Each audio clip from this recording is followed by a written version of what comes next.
This is a beam analysis calculator. So when you first log in, this is what you would see right here. It usually it has a few example loads on here. I'm just going to delete these off of here, so we start fresh here. So we'll get rid of all these loads, and so you start with your beam here. You can make your beam. You can change the length here. You can see the numbers updating here. You can make your beam, 5, 6. Let's just make ours 5. That's fine. And then you can change your end conditions here. So you can see as you change these end conditions, it'll update down here to show you the new supports there. Pin, fixed roller. You can see all those. So we'll go with a simply supported beam for now. And then we'll leave this at a typical steel value for Young's modulus. Let's add a few loads in here. So you can add in, we'll add a point load. Well, let's just start with a point load. So you can add a point load, a distributed load, and a moment. So we'll add a point load at 2, and we'll make it 2 kilonewtons. You could also do angles if you wanted to. You can change the angle here, but for now we'll just leave it at 90 degrees. Let's add in a distributed load. Let's make it go from 3 to 5. Let's make it go from 2 to 4, say. Yeah. And then let's put a moment over at 1. And let's make it positive, which is counterclockwise, and we'll make it a 3. Now, from here, if you're happy with this, you can add in any number of loads. You can keep adding loads if you want, whatever you want to add in. But once you get happy with your model, you can hit solve. And let's just do it. So we'll hit solve. And you'll see that it'll tell you, okay, the reaction forces in the Y, there's none in the X because there's no X components here this time, but it'll tell you the reaction forces. As you scroll down, it'll give you all the typical graphs. So now up here is a summary. This will tell you max deflection, max bending stress, max bending moment, ultimate shear force, and ultimate or max shear stress. And then you've got your deflection, you've got your bending moment diagram, you've got your shear force diagram, you've got your bending stress, you've got your shear stress, you've got your slope. Now, over here, I'll talk about this in just a moment, but before I do that, let me talk about this. Now, these are where you put in what your section properties are. So you can either use a custom moment of inertia, or you can use a defined cross section. So in this case, I just left it on rectangle, but let me flip through these. Now, as I flip through these, it's gonna get rid of these results. So, but I'll flip through it anyway. So you can see circle. Now, as I flip through these, if whatever you see in green, that's what you have to fill in here. So you can do a rectangular tube, a circular tube, an I-beam, an unequal I-beam where you change, it's not symmetrical. You can do a U-section.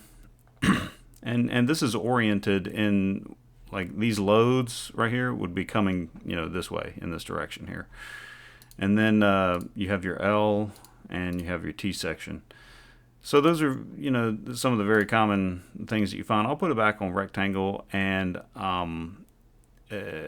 now, whenever you put in numbers in here, you can actually save the cross section if you want. If you have a rectangle, or if you have some kind of cross section in here that you use all the time, you could save that, and then to use it, you would come to saved cross sections, and then you would say, for example, I had T1B. Well, that would pull up. I used a T cross section, and these are the dimensions I used for that one. If you change it to T14, that'll be what those are. Here's an example section. But for now, I'll just go back to these cross sections, and I'll stick with the rectangle that I had. Now, if you have a model set up the way you like, you can actually save that model, and you could then pull up that model that you saved here over here. For now, I'll just not do that. Then if you ever wanted to export your models and your saved cross sections, you could do that. You could export it and save it in a folder, import it. That way, if you create a model, you want to send it to your friend, you could export that data, email it to them, and they could pull up that model on their computer, assuming they have this access to the software. So let me click solve again so that we see the results. Now, whenever you click solve, you'll notice that your IX comes down here, which is your moment of inertia. So you've got that here, and then as you come down, let's now go talk about this shear stress distribution. So what you see right here is enough of the cross section so you can determine key points. Now, there's not too many interesting key points, I'd say, on a rectangle because it's just kind of flat here. So, but this will show you what the stress in that cross section would look like, and you can see it's maximum at your neutral axis here, and which is on the order of, what is that, 0.5 something, and then you can come over here and it'll tell you 0.565 is what the ultimate shear stress is. But you can see where that occurs. It occurs here on the neutral axis. Let's go to a more interesting cross section. Let's just go to, say, a T section, and then we'll hit solve. And then you can see, like, here's enough of the cross section to see what's happening. Like, you can see, like, up here, I've got it at, the height is, where's my height? It's 99, just call it 100. And then you've got your width is 100. That doesn't really come into play. Well, it does in the distribution, but your flange thickness is 10. So let's see, that's talking about this here. So it goes from 100 to 90. Let me just change this so you can get an idea. Let me make it 15 here. Let me round this up to 100 and hit solve, and then you'll see this changes now to 15 to kind of show you the interesting thing that's happening here, right? So you can see that your shear stress distribution in the cross section is fairly low in the flange because you've got all of this section here to go through for the shear stress. You have all this area to go through to shear through, so the stress is fairly low there.